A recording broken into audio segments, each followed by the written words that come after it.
Here now, Anthony Scaramucci, former White House Director of Communications under President Trump and author of the book Trump, the Blue Collar President. Anthony, good to see you tonight. Thank you for being here. Obviously, a ton of breaking news that we are digesting this evening, and we now have a pretty good handle in some ways on the government's case against Michael Cohen, who was an attorney and close confidant to President Trump for many, many years, and also Paul Manafort, who was his campaign director during the summer in the middle course of the presidential campaign. Your initial thoughts as you hear sort of about the coordination that is described in these documents and what you make of them so far?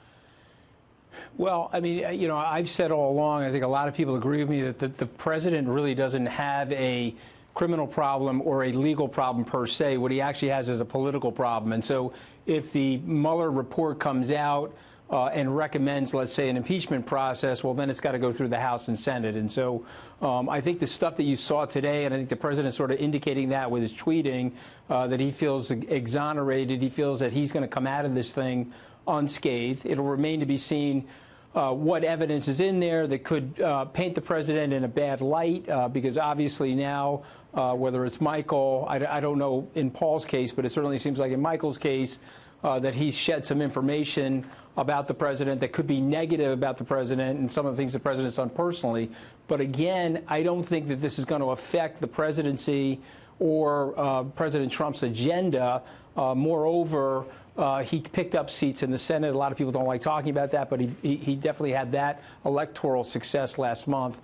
And so the combination of those things probably leaves him unscathed. I'm sure guys like Jay Sekulow and Rudy Giuliani that are digesting this information are probably signaling that to the president, which is why he's tweeting the way he is tonight. All right. You know, part of what the issue is with Michael Cohen is this relationship and the money that was paid to Stormy Daniels and to Karen and to McDougal. So when you take a look at that moment in the campaign, you know, I mean, you've obviously been around these people for a long time. Michael Cohen was a self-proclaimed fixer for the president's bad situations. You know, and one of the things that I also find interesting as you move through this is Michael Cohen's argument that basically he was trying to carve out financial opportunities for himself every step of the way, that he thought he was going to get some sort of job at the White House that did not materialize. And then after that, he continued to try to work on these financial relationships to their greatest effect. So given those two things, the payouts that were made, which he claimed in a court of law were made to help the campaign, essentially, to ease the way for the campaign, and then also his own personal financial pursuits, which were obviously extremely important to him.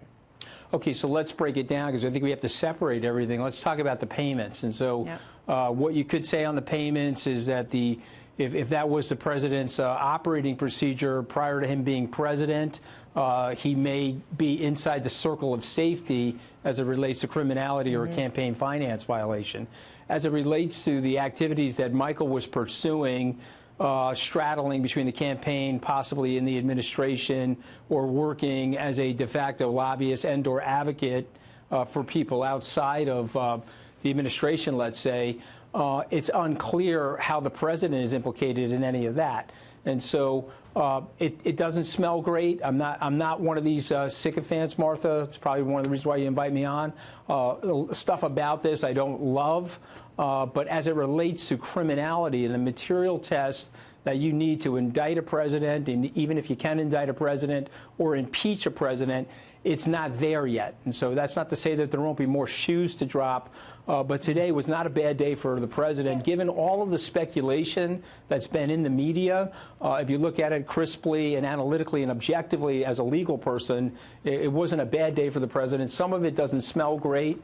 But you know what? He was a hard-charging real estate developer, was living a very full life in New York before he flipped the switch to run for president. So, you know, he had to know that some of this stuff would come out.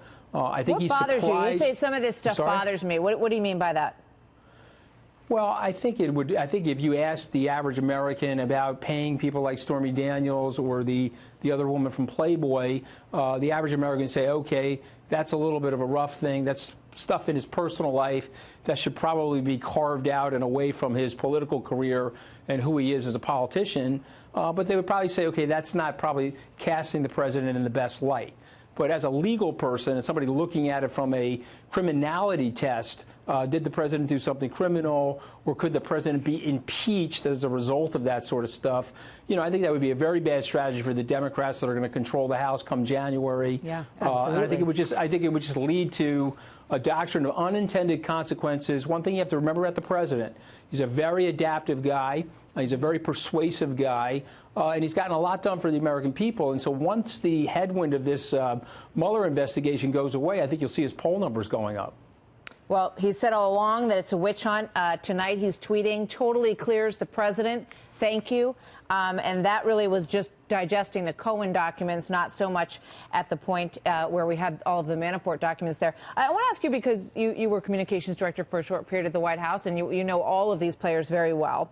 The suggestion that perhaps there will be a change in the chief of staff role, that John Kelly may be moving on, Heather Nauert being appointed to the role at the UN. Obviously, there's a process that has to play out there before that's confirmed, and also Mr. Barr as Attorney General. Your thoughts on these changes and what kind of White House, assuming that the rest of this moves to the side, as you suggest that it will? Tell me about these people in these roles. So, listen, you and I know Heather, obviously, from Fox in New York. I have an enormous amount of respect for her. She'll do a great job. I think people that are underestimating Heather are doing her a disservice, and I think they'll be surprised on the upside about how well a job that she's doing. You know, I've said a lot about John Kelly. I put a lot of my book about him, so I don't want to pile on as it relates to John Kelly. It is the Christmas season, so I will say that he was a great leader as a four-star general. Probably wasn't the best chief of staff, but let's move on. And whoever the president picks, I did say this in my book, and I'll reemphasize this here on your show, I just really hope that the guy likes the president, he or she really likes the president and puts the president's agenda. You're saying John Kelly doesn't like the president? Oh, I think that's very obvious that he doesn't like the president. You know, he can pretend that he likes him, but we all know that he doesn't. At least the people that are close to the president know that, and that's fine. You know, people don't have to like each other, but he should have been carrying his water and carrying the agenda in a way that he probably didn't. But I've said my piece there. Well, okay, let me ask you one last question. I wish him well, and I want him to have a. I want him. You know, listen. I mean, he has served the country, and he lost one of his children in military combat. So I have an enormous amount of respect for the service.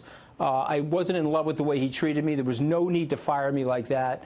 But those are my personal feelings, and I have no problem sharing them with you. Would you go back to the White House if he wasn't there?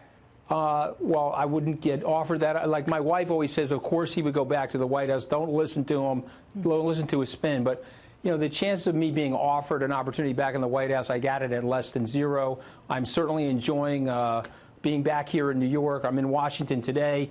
I'm trying to get the high-pressure hose to get the swamp juice off me here, Martha. But, you know, we'll see what life brings. But, you know, for me, I love my business, love my family, and I'm trying to support the president and his agenda from this vantage point. And we'll just see what life brings. But I have that at less than zero. Anthony Scaramucci, thank you very much. Good to have you with us tonight. Have a good night. You too. Merry Christmas. Thank you.